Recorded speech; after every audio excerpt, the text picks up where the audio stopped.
Trump Putin കൂടിക്കാഴ്ച അവസാനിച്ചു. വെടിനിർത്തലിന് ധാരണയായില്ല, എങ്കിലും സമാധാനത്തിലേക്ക് ചർച്ചകൾ വഴി തുറക്കുമെന്ന് പുടിൻ.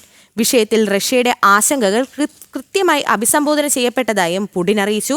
അതേസമയം റഷ്യ യുക്രൈൻ വിഷയത്തിൽ വൈകാതെ വെടിനിർത്തലിന് സാധ്യത തുറക്കുന്നതായി ട്രംപ്. സംയുക്ത വാർത്താ സമ്മേളനത്തിലാണ് ഇരു നേതാക്കളുടെയും പ്രതികരണം. And you know fully well that one of the central issues was the situation around Ukraine. We see the strive of the administration and President Trump personally to help facilitate the resolution of the Ukrainian conflict. And his strive to get to the crux of the matter, to understand this history, is precious. As I've said, the situation in Ukraine has to do with fundamental threats to our security. Moreover, we've always considered the Ukrainian nation, and I've said it multiple times, a brotherly nation, however strange it may sound in these conditions. We have the same roots, and everything that's happening is a tragedy for us and terrible wound. Therefore, the country is sincerely interested in putting an end to it.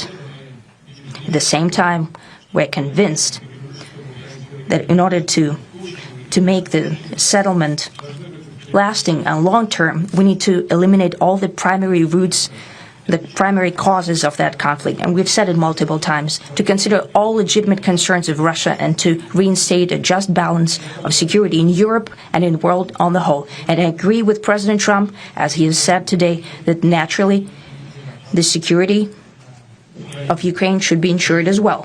Naturally, we are prepared to work on that. I would like to hope that the agreement that we've reached together will help us bring closer that goal and will pave the path towards peace in Ukraine. We expect that Kiev and European capitals will perceive that constructively and that they won't throw a wrench in the works.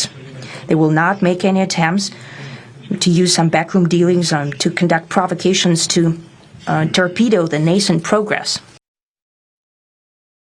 So, just to put it very quickly, I'm going to start making a few phone calls and tell them what happened. But we had an extremely productive meeting and many points were agreed to. There are just a very few that are left. Some are not that significant. One is probably the most significant. But we have a very good chance of getting there. We didn't get there, but we have a very good chance of getting there. I would like to thank President Putin and his entire team, whose faces, who I know in many cases, otherwise, other than that, whose faces I get to see all the time in the newspapers. You're almost as famous as the boss. വിവരങ്ങളുമായി ഐസൺ ജോസ് ചേരുന്നു. ഐസൺ, വെടിനിർത്തലിന് ധാരണയായിട്ടില്ല, എങ്കിലും സമാധാനത്തിലേക്ക്, അതായത് സമാധാന ചർച്ചകളിലേക്ക് വഴിവെക്കുമെന്നാണ് പുടിനും ട്രംപും ഒരുപോലെ തന്നെ പറയുന്നത്. അതുപോലെ തന്നെ ട്രംപ് പറയുന്നുണ്ട് നാറ്റോ നേതാക്കളുമായും അതുപോലെ തന്നെ വോളോഡിമർ സെലൻസ്കിയുമായും കൂടിക്കാഴ്ച നടത്തുമെന്ന്. എന്താണ് കൂടുതൽ വിവരങ്ങൾ?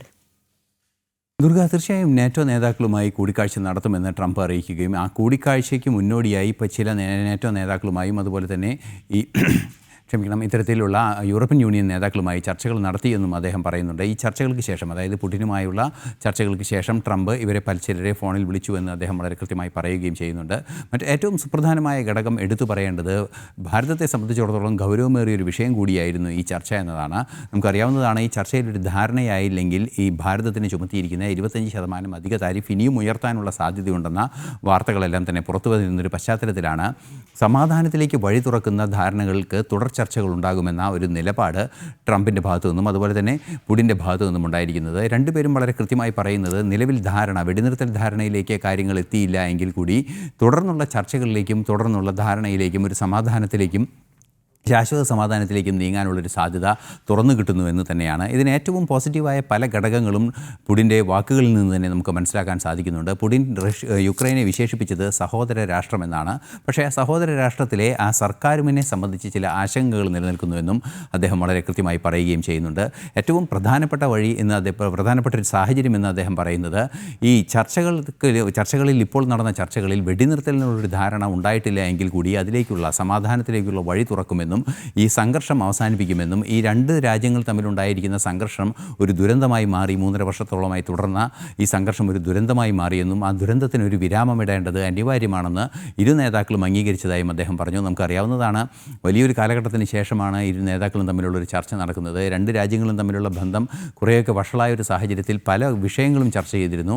ഇതിൽ വളരെ സുപ്രധാനമായ പല വിഷയങ്ങളും ചർച്ച ചെയ്തതിൻ്റെ അടിസ്ഥാനത്തിൽ പല പ്രശ്നങ്ങളും അഭിസംബോധന ചെയ്യപ്പെട്ടു, അത് കൈകാര്യം ചെയ്യപ്പെട്ടു എന്ന് ട്രംപും അതുപോലെ തന്നെ പുടിനും അറിയിക്കുന്നുണ്ട്. ചില അപ്രസക്തമായ കാര്യങ്ങളിൽ മാത്രമാണ് ഇനി തീരുമാനമുണ്ടാകാനുള്ളത്. അതെല്ലാം തന്നെ തുടർ ചർച്ചകളിലെല്ലാം തന്നെ തീരുമാനമാകുമെന്ന് തന്നെയാണ് പ്രതീക്ഷയും അറിയിച്ചത്.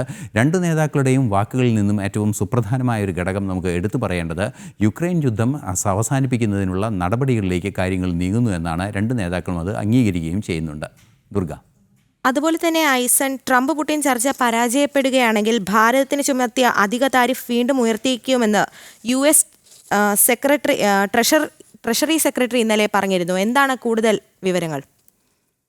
ദുർഗ, ഇന്നലെ US ട്രഷറി സെക്രട്ടറി ഇന്ന് 2 ദിവസം മുമ്പ് പറഞ്ഞത് സ്കോട്ട് ബെസറ്റിൻ്റെ വാക്കുകളിൽ നിന്നും നമുക്ക് മനസ്സിലാക്കാൻ സാധിച്ചത്, നമുക്കറിയാവുന്നതാണ്, റഷ്യയിൽ നിന്നും എണ്ണ ഇറക്കുമതി ചെയ്യുന്ന ഒരു വിഷയത്തിലാണ് ഭാരതത്തിന് 25% അധിക താരിഫ് ചുമത്തിയത്. ഈ അധിക താരിഫ് ചുമത്തിയിരിക്കുന്നത് ഈ വരാനിരിക്കുന്ന, അതായത് സെപ്റ്റംബർ 17 നടപ്പിലാക്കാനുള്ള ഒരു തീരുമാനമാണ് നിലവിലുള്ളത്. എന്നാൽ ഈ ഇത്തരത്തിലുള്ള അധിക താരിഫ് ചുമത്താനുള്ള കാരണം യുക്രൈൻ യുദ്ധം അവസാനിപ്പിക്കുന്നതിന് റഷ്യയെ സാമ്പത്തികമായി കുറെ കൂടി സമ്മർദ്ദത്തിലാക്കേണ്ടതിൻ്റെ ഭാഗമായി ചില നടപടികൾ വേണമെന്ന് ട്രംപ് ആവശ്യപ്പെടുകയും അതിൻ്റെ ഭാഗമായാണ് റഷ്യയിൽ നിന്നും ഭാരതം ഇറക്കുമതി ചെയ്യുന്ന ക്രൂഡ് ഓയിൽ പ്രോജക്റ്റ് നിർത്തിവെക്കണം, അല്ലെങ്കിൽ ക്രൂഡ് ഓയിൽ ഇറക്കുമതി നിർത്തിവെക്കണം എന്നൊരു നിലപാട് അറിയിക്കുകയും ചെയ്തത്. പക്ഷേ ഭാരതം വളരെ കൃത്യമായ നിലപാട് ഇക്കാര്യത്തിൽ അറിയിക്കുകയും അത് സാധ്യമല്ല എന്ന് പറയുകയും ചെയ്തതിന് ശേഷമാണ് ഈ 25% അധിക താരിഫ് നടപ്പാക്കിയത്. ഓഗസ്റ്റ് 7 മുതൽ ഒരു ഘട്ടം താരിഫ്, അതായത് 25%, അതുപോലെ തന്നെ സെപ്റ്റംബർ 17 മുതൽ അടുത്ത ഘട്ടമായ 25% ചേർത്ത് 50% താരിഫാണ് ഇപ്പോൾ അമേരിക്ക ഭാരതത്തിൽ നിന്നുള്ള ഉൽപ്പന്നങ്ങൾ ഇറക്കുമതി ചെയ്യുന്നതിന് ചുമത്തുന്ന ഒരു സാഹചര്യമുള്ളത്. ഈ രണ്ടാം ഘട്ടത്തിൽ, അതായത് റഷ്യയുമായുള്ള എണ്ണ ഇടപാടുമായി ബന്ധപ്പെട്ടുള്ള വിഷയത്തിൽ ചുമത്തിയ, അല്ലെങ്കിൽ അതിൻ്റെ ഒരു പിഴ എന്ന രീതിയിൽ ചുമത്തിയ 25% താരിഫ് ഇനിയും ഉയർത്തിയേക്കുമെന്നൊരു സൂചനയായിരുന്നു നേരത്തെ സ്കോട്ട് ബെസറ്റിൻ്റെ വാക്കുകളിൽ നിന്നുണ്ടായത്.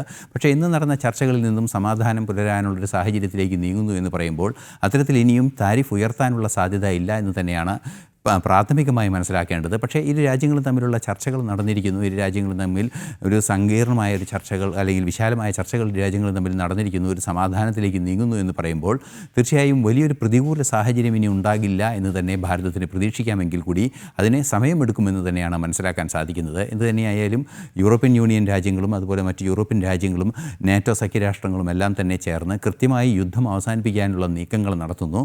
ആ നീക്കത്തിന് അനുകൂലമായൊരു നിലപാട്, യുക്രൈൻ യുദ്ധം അവസാനിപ്പിക്കാനുള്ള അനുകൂലമായൊരു നിലപാട് പുടിൻ്റെ ഭാഗത്തു നിന്ന് ഉണ്ടാവുകയും ചെയ്തിരിക്കുന്നു. ഇനി തുടർ ചർച്ചകളിലൂടെ അത് ഭൂമി കൈമാറുന്നത് സംബന്ധിച്ചൊക്കെയുള്ള വിശാലമായ വിഷയങ്ങൾ കിടക്കുന്നുണ്ട് എങ്കിൽ കൂടി അവയെല്ലാം തുടർ ചർച്ചകളിലൂടെ പരിഹരിക്കാൻ സാധിക്കുമെന്ന പ്രതീക്ഷ നിലനിൽക്കുന്നതോടെ ഭാരതത്തെ സംബന്ധിച്ചിടത്തോളം അത്തരത്തിൽ അധിക താരിഫ് എന്ന് പറയുന്ന ഒരു ഭീഷണി നിലവിൽ ഉണ്ടോ ഇല്ല എന്ന് തന്നെ നമുക്ക് അനുമാനിക്കാവുന്ന ഒരു സാഹചര്യമാണ് നിലവിലുള്ളത്. ദുർഗ.